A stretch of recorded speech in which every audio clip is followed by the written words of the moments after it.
Dalam psikologi politik sejatinya setiap peristiwa politik itu pasti ada interaksi ya antara manusia dengan peristiwanya gitu, antara pemimpin dengan pengikutnya, antara media dengan penontonnya. Jadi dia bukan di ruang yang kosong, bahwa segala sesuatu itu pasti saling berinteraksi dan punya pengaruh gitu. Baik. Nah, yang pertama saya ingin katakan bahwa saya juga turut prihatin atas penusukan Ustaz Ali Jaber. Ya. Saya doakan semoga beliau cepat sembuh dan semoga penusuknya segera mendapatkan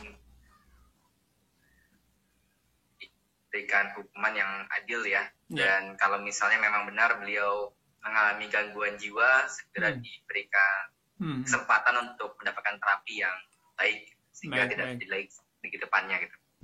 Namun sebagai satu peristiwa politik memang ini menarik gitu. Ada banyak peristiwa politik yang sekarang sedang goncang.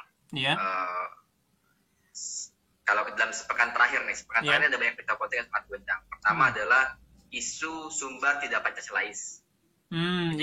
Cukup goncang ya, sampai ILC memberikan porsi khusus kepada para tokoh-tokoh Minang, tokoh Sumbar, untuk bicara tentang apakah Sumbar masih Pancasila gitu. Dan diskusinya sangat banyak sekali, bahkan masif gitu.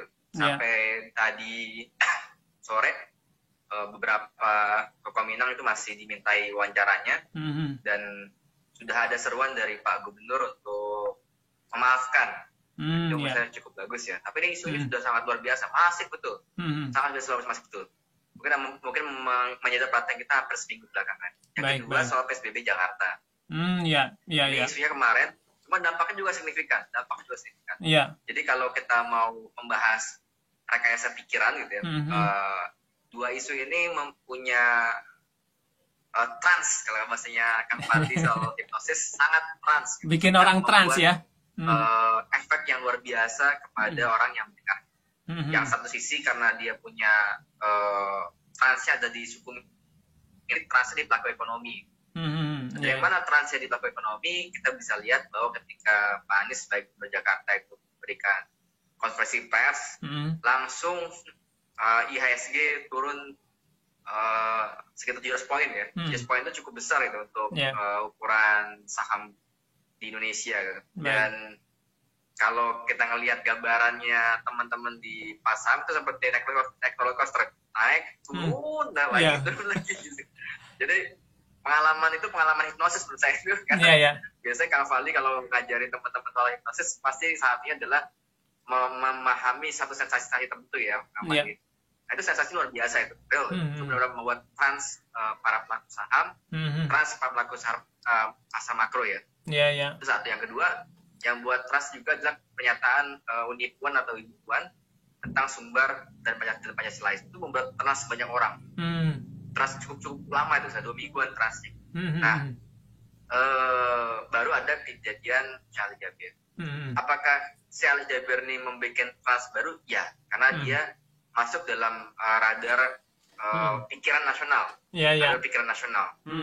Terakhir saya lihat baca di artikel, Syahli Jabir ini masuk kategorinya di berita ya, nasional hukum. Jadi sudah masuk dalam pikiran nasional walaupun ada terjadinya di lokal ya, di Lampung Aceh. Nah, yang menarik adalah kalau dalam psikologi politik, setiap peristiwa itu pasti membuat trans sesuatu.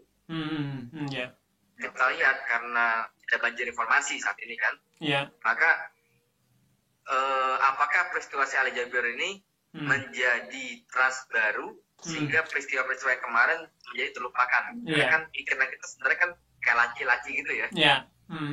Laci seperti itu. Kalau lacinya penuh, cara terbaik untuk membuat isinya itu pindah ya dikasih laci baru, dikasih mainan, dikasih baru, sehingga lacinya pindah.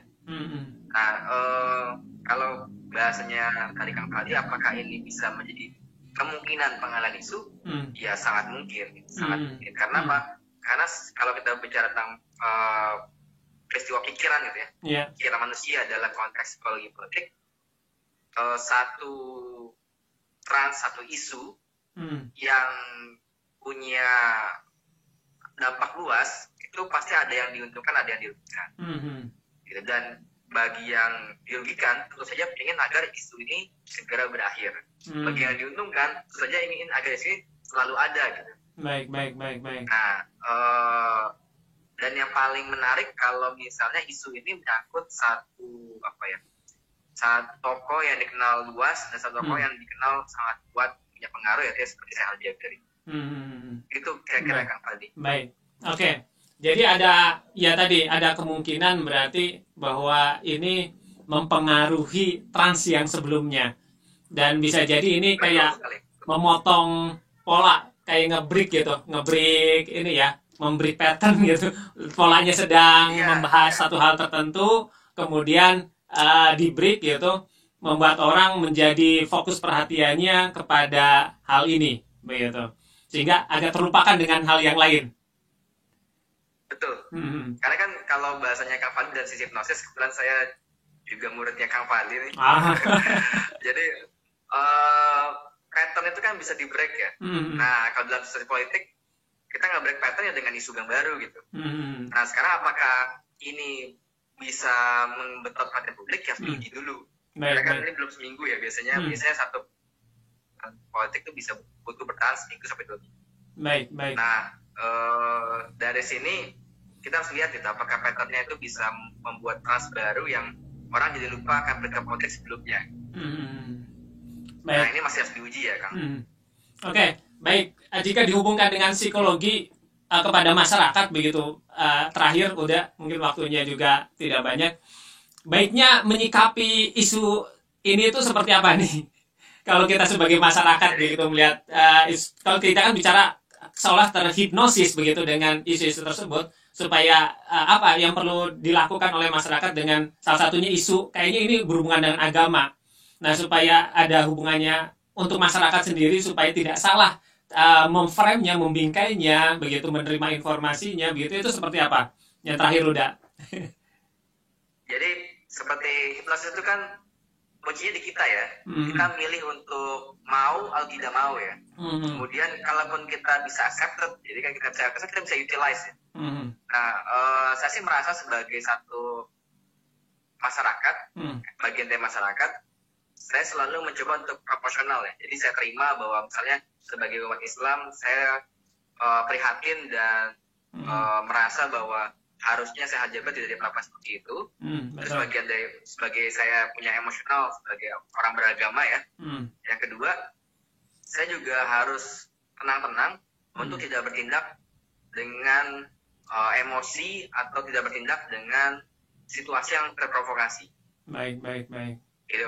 Kalau prihatin menurut saya itu adalah hal yang wajar. Tapi kalau terprovokasi itu hal yang beda lagi. Karena bisa jadi nanti dan kita pahami bahwa pikiran manusia itu kan sangat mungkin bias ya. Nah, karena kita mungkin bias, maka kita harus lebih tenang menghadapi situasi yang memicu emosi kita. Ya, karena terkadang kita berpikir juga ini arahnya kemana nih, jangan sampai kita itu ngikut arah yang diinginkan oleh orang yang tadi mendesain itu begitu, berharapnya tidak mengikuti arah desain tersebut begitu, sehingga kita tidak terpengaruh.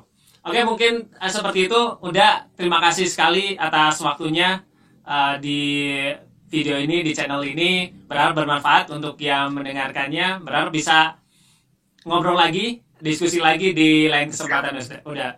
Wassalamualaikum warahmatullahi wabarakatuh. Terima kasih, Kang. Waalaikumsalam.